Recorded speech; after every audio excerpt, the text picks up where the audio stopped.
আসসালামু আলাইকুম। আজকে আমাদের গৌরবের দিন, যে বিপ্লবের মাধ্যমে বাংলাদেশ আজকে নতুন বিজয় দিবস সৃষ্টি করলো, সেটাকে সামনে রেখে এবং আরো মজবুত করে আমাদেরকে সামনে এগিয়ে যেতে হবে। যারা এটা সম্ভব করেছে, যে তরুণ সমাজ,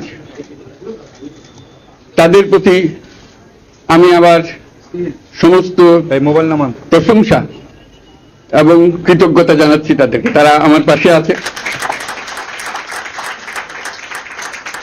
এরা এই দেশকে রক্ষা করেছে, এই দেশকে নতুনভাবে পুনর্জন্ম দিয়েছে, এবং এই পুনর্জন্মে যে বাংলাদেশ পেলাম, সেই বাংলাদেশ যেন অত্যন্ত দ্রুত গতিতে এগিয়ে চলতে পারে, সেটাই হলো আমাদের শপথ। সেটা আমরা রক্ষা করতে চাই, এগিয়ে যেতে চাই। আজকে আবু সাঈদের কথা মনে পড়ছে আমাদের, যে আবু সাঈদের ছবি বাংলাদেশের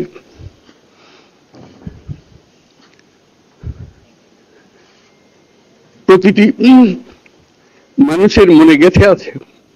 এটা কেউ বলতে পারবে না। কি অবিশ্বাস্য একটা সাহসী যুবক,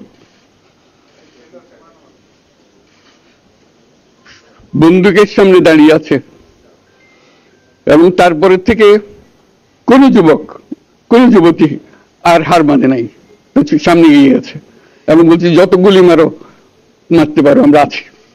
তো যার কারণে এটা সারা বাংলাদেশ জুড়ে এই আন্দোলন ছড়িয়ে গেছে, এবং যার কারণে বাংলাদেশ এই দ্বিতীয়বার স্বাধীনতা অর্জন করলো। এই স্বাধীনতাটা আমাদেরকে রক্ষা করতেই হবে। শুধু রক্ষা করা নয়, এই স্বাধীনতার সুফল প্রতিটি মানুষের ঘরে পৌঁছাতে হবে। তা না হলে এই স্বাধীনতার কোনো দাম নেই। এই স্বাধীনতাটাকে পৌঁছানো হলে আমাদের শপথ, আমাদের প্রতিজ্ঞা, যে আমাদেরকে এটা করতে হবে, ঘরে ঘরে পৌঁছাতে হবে। মানুষ যেন জানে যে বাংলাদেশ স্বাধীন হওয়ার অর্থ হলো তার নিজের পরিবর্তন, ব্যক্তির পরিবর্তন, সুযোগের পরিবর্তন, তার ছেলে মেয়ের ভবিষ্যতের পরিবর্তন। এটা যেন প্রত্যেকে বুঝে নেয়। এবং আজকে তরুণ সমাজকে বোঝানো যে এই দেশ এটা তোমাদের হাতে, তোমরা এটাকে তোমাদের মনের মতো করে গড়ে তুলবে। তোমরা যেভাবে স্বাধীন করতে পেরেছো, তোমরা এটাকে তোমাদের মনের মতো করে গড়তেও পারবে। এবং তোমাদের দেখে সারা দুনিয়া শিখবে কিভাবে একটা দেশ, একটা তরুণ সমাজ গ্রহণ করতে পারে এবং তাকে পাল্টে ফেলতে পারে। তাদেরকে আমি বারে বারে এমনি উপদেশ দিই যে পুরনোদেরকে বাদ দাও, তাদের এই পুরনো চিন্তা দিয়ে এটার মুক্তি আমাদের হবে না। করি সারা দুনিয়ার মধ্যে এটা হবে না। এটা শুধু বাংলাদেশের কথা না, সারা দুনিয়াকে জুড়ে কথা বলছি। তোমাদের মধ্যে যে শক্তি আছে, যে ক্রিয়েটিভিটি আছে, সৃজনশীলতা আছে, সেই সৃজনশীলতাকে কাজে লাগাতে হবে। এটা শুধু বই খাতাতে লেখার জিনিস না, এটাকে প্রকাশ করার জিনিস, স্থাপন করার জিনিস, সেটা করা। এইটা আমরা এই আজকে আমাদের পুরো কাজটা হলো, দায়িত্বটা হলো, তারা যেটা অর্জন করে নিয়ে এসছে, এখন তাদেরকে দিয়ে এটাকে করিয়ে দেওয়া, আমাদের সমস্ত কাঠামোগুলো পরিষ্কার করে দেওয়া। সরকার বলে একটা জিনিস আছে, কিন্তু মানুষের কোনো আস্থা নেই। মানুষ মনে করে সরকার একটা দমন পীড়নের একটা যন্ত্র, যেখানে পায়, যেখানে সুযোগ পায় তার একটা কষ্ট দেওয়া, তার থেকে নিংড়ে নেওয়া, যে সকল স্তরে। এটা হলো তার থেকে কেমন ভাবে সামাল দিতে হবে, তাকে একটা ভয়ের একটা জিনিস, তাকে সামাল দিয়ে চলা। এটা হলো সরকার। এটা সরকার হতে পারে না। সরকারকে দেখে মানুষের বুক ফুলে উঠবে যে আমাকে সাহায্য করবে, আমাকে রক্ষা করবে, আমার সরকার আমার জন্য দাঁড়াবে। সরকার তার জন্য দাঁড়ায় না কোনো সময়। যে সরকার হবে, সেই সরকার মানুষকে রক্ষা করবে, মানুষের আস্থাভাজন হবে। এটা কেউ জোর করে তাকে বলার যে নেওয়ার ভালো আছে, এটা না। সে নিজে নিজে বিশ্বাস করবে, সরকারি লোক দেখলে বলছে আমার লোক, আমাকে রক্ষা করার লোক। সেই আস্থাটা আমাদেরকে ফিরিয়ে আনতে হবে মানুষের মনে। তাহলে মানুষও যোগ দেবে এটাতে। মানুষ এখন পিছিয়ে থাকে যে কিসের মধ্যে আমাদেরকে ঢুকিয়ে দিচ্ছে। আমরা যেন জানতে পারি যে এইটা আমরা সবাই মিলে আমরা অগ্রসর হতে পারি। একটা বড়, সারা বাংলাদেশ একটা বড় পরিবার। এই পরিবার আমরা একসঙ্গে চলতে চাই, এবং আমাদের মধ্যে দ্বিধা দ্বন্দ্ব যা কিছু থেকে সরিয়ে ফেলতে চাই। যারা বিপথে গেছে তাদেরকে পথে আনতে চাই, যাতে করে একসঙ্গে আমরা কাজ করতে পারি।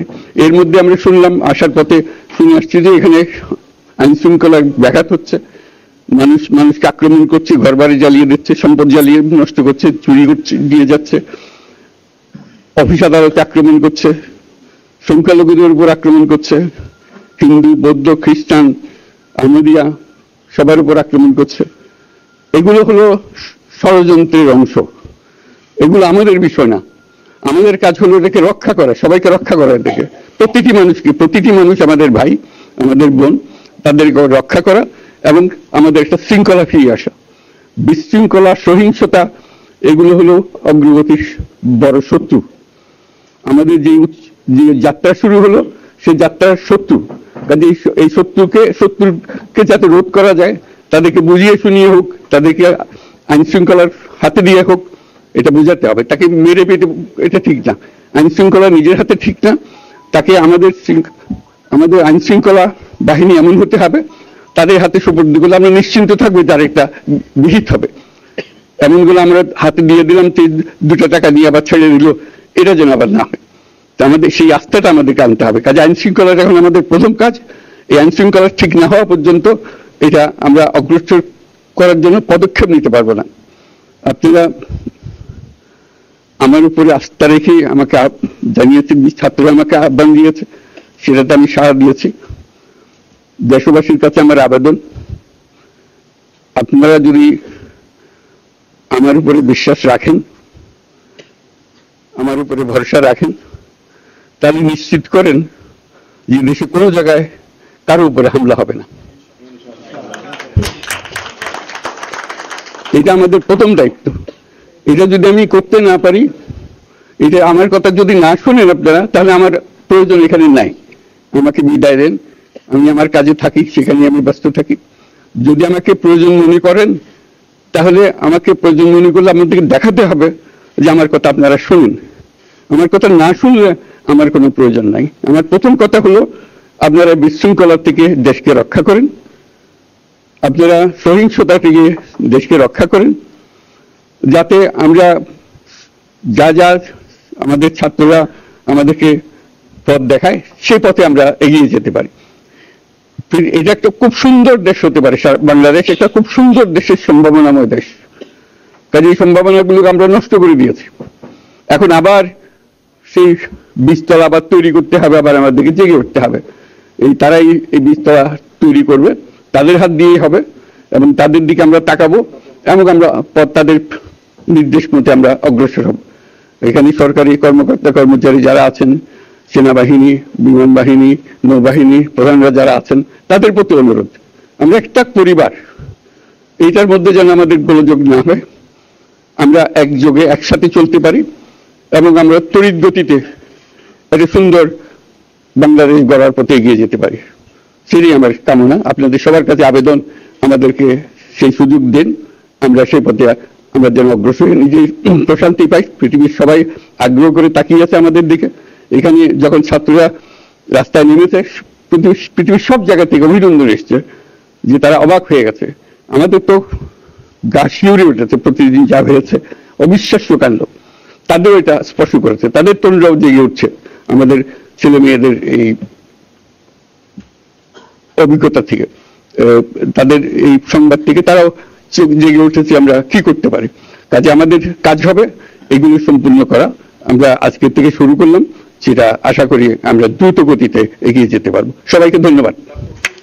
আজকে কোশ্চেন আমি নিলাম না, আর দিও না। Thank you. আজকে আর করো না, খবর কথা তো হবেই। Thank you so much.